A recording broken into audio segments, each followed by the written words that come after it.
Hi guys, তো আজকে আমি রান্না করতে চলেছি চিকেন। সেটা কিভাবে রান্না করলাম সেটাই তোমাদের সঙ্গে শেয়ার করব।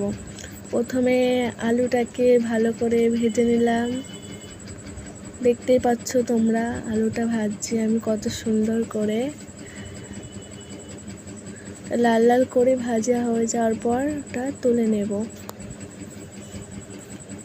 তারপর দিয়ে দিলাম পেঁয়াজ, টমেটো, তেলে গরম মশলা, তেজপাতা। তারপর দেখতেই পাচ্ছ আমি কত সুন্দর করে রান্নাটা করছি।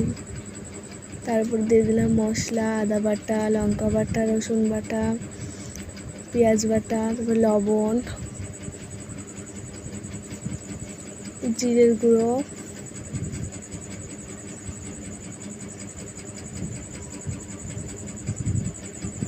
তোমরা কে কে চিকেন খেতে ভালোবাসো অবশ্যই কমেন্টে জানাবে। আমি তো খুব ভালোবাসি।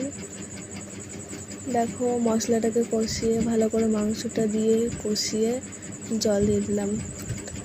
চিকেনটা খেতে তো খুবই ভালো হয়েছিল। তোমরাও ওইভাবে চেষ্টা করে দেখবে, খুব ভালো হবে। ওকে, বাই।